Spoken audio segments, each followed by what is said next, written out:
100 ஆண்டுகளுக்கு முன்பு தனது சக்திவாய்ந்த சித்தாந்தத்தால் உலகையே மாற்றிய ஒரு தனித்துவமான ஆளுமை. இன்று நாம் காணும் இஸ்கான் இயக்கத்தின் எழுச்சி, உலகெங்கிலும் ஒலிக்கும் ஹரே கிருஷ்ண மந்திரம்.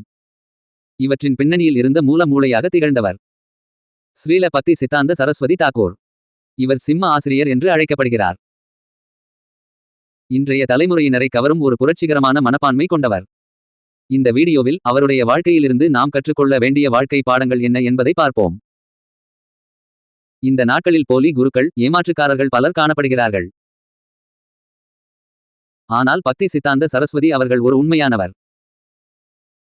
1874 இல் ஜகன்னாத்புரியில் ஜகன்னாதரின் ரத யாத்திரை நடைபெற்று கொண்டிருந்தபோது ஒரு பச்சிளங்குழந்தையை அவரது தந்தை ஸ்ரீல பக்தி வினோத் தாக்கூர் தேரின் அருகில் கொண்டு வந்தார். அப்போது ஒரு அற்புதம் நிகழ்ந்தது. ஜகன்னாதரின் தேர் அவர்கள் வீட்டின் முன் நின்றது. குழந்தையை தேரில் இருந்த சிலையின் காலடியில் வைத்தபோது பகவான் ஜகன்னாதரின் கழுத்தில் இருந்த ஒரு மாலை நழுவி குழந்தையின் மீது விழுந்தது. உண்மையில் கடவுளே அவரை தனது பிரதிநிதியாக அனுப்பியுள்ளார் என்பதை அன்று அனைவரும் புரிந்து கொண்டனர். அவர் சிறுவயதிலிருந்தே ஒரு மேதை. 7 வயதிலேயே பகவத்கீதையை மனப்பாடம் செய்தார். ஆனால் அவரிடம் அறிவு மட்டுமல்ல, அதை நடைமுறைப்படுத்தும் துணிச்சலும் இருந்தது. ஸ்ரீல பிரபுபாதாவின் புத்தகங்களில் ஒரு வார்த்தை கூறப்பட்டுள்ளது. என் ஆசிரியர் வைகுண்டத்திலிருந்து வந்த ஒரு மனிதர். ஏனென்றால் அவர் ஒருபோதும் தனது பெயருக்காக போராடியதில்லை. உண்மையை சொல்ல வேண்டியிருந்தபோது எத்தனை பேர் எதிர்த்தாலும் அவர் அஞ்சவில்லை. அதுதான் அவருடைய உண்மையான குணம். இந்த தலைமுறை சமத்துவத்தை விரும்புகிறது. பக்தி சித்தாந்த சரஸ்வதி 100 ஆண்டுகளுக்கு முன்பே சாதி பாகுபாட்டிற்கு எதிராக போர் தொடுத்தார். ஒரு பிராமண குடும்பத்தில் பிறந்தால் மட்டுமே பக்தராக முடியும் என்ற கட்டுக்கதையை அவர் உடைத்தார். அவர் ஒரு எளிய தர்க்கத்தை முன்வைத்தார். ஒரு மகன் மருத்துவராக படிக்க வேண்டும். பிறந்ததாலேயே ஒருவர் மருத்துவராக முடியாது.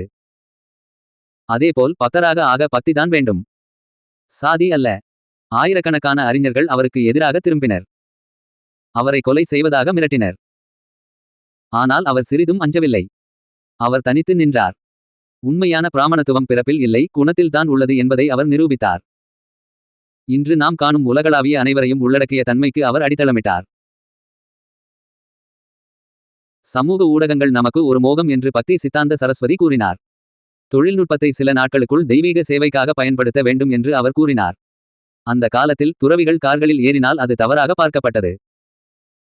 ஆனால் அவர் சொன்னது என்னவென்றால், கிருஷ்ணரின் செய்தியை 10 பேர் வேகமாகச் செல்வதற்காக கார் மட்டுமல்ல, விமானம் கிடைத்தாலும் அதை பயன்படுத்துவேன் என்பதுதான்.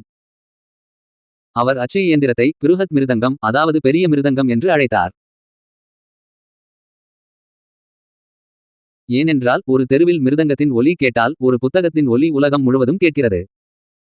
அவர் ஒரு ஆக்கப்பூர்வமான தொலைநோக்கு பார்வையாளர். ஆன்மீகமாக இருக்க நாம் காட்டிற்கு செல்ல வேண்டியதில்லை. நாம் எங்கிருந்தாலும் தொழில்நுட்பத்தை பயன்படுத்தி கடவுளை அடையலாம் என்பதை அவர் நிரூபித்தார். ஒரு சிறந்த தலைவர் என்பவர் தன்னை போன்ற மற்ற தலைவர்களை உருவாக்குபவர். பக்தி சித்தாந்த சரஸ்வதி ஸ்ரீல பிரபுபாதரை தயார் செய்தார். 1922 இல் பிரபுபாதர் அவரை சந்தித்தபோது அவர் ஒரே ஒரு விஷயத்தை சொன்னார். நீங்கள் படித்தவர்.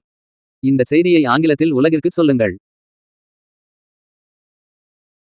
அந்த ஒரு வழிகாட்டுதலால் இன்றைய ஹிப்பிகளாக இருந்த அமெரிக்க இளைஞர்கள் பக்தர்கள் ஆனார்கள். பிரபுபாதர் தனது வெற்றியின் பெருமையை எப்போதும் தனது குருவுக்கே கொடுத்தார். நான் அவருடைய கட்டளைகளை பின்பற்றினேன், அவ்வளவுதான். ஒரே ஒரு குரு மற்றும் ஒரே ஒரு இலக்கின் மீது கவனம் செலுத்தியதால் ஹரே கிருஷ்ணா இன்று ஒரு உலகளாவிய இயக்கமாக உள்ளது. அவர் ஒரு சிங்கம், நாம் அனைவரும் அந்த சிங்கம் வகுத்த பாதையில் ஓடிக்கொண்டிருக்கிறோம். அவருடைய பிறந்த நாளான இன்று அவர் காட்டிய பக்தியின் விஞ்ஞான பாதையை நாமும் புரிந்து கொள்ள முயற்சிப்போம். ஜகத்குரு ஸ்ரீல பக்தி சித்தாந்த சரஸ்வதி தாக்கூருக்கு ஜெய். ஹரே கிருஷ்ணா.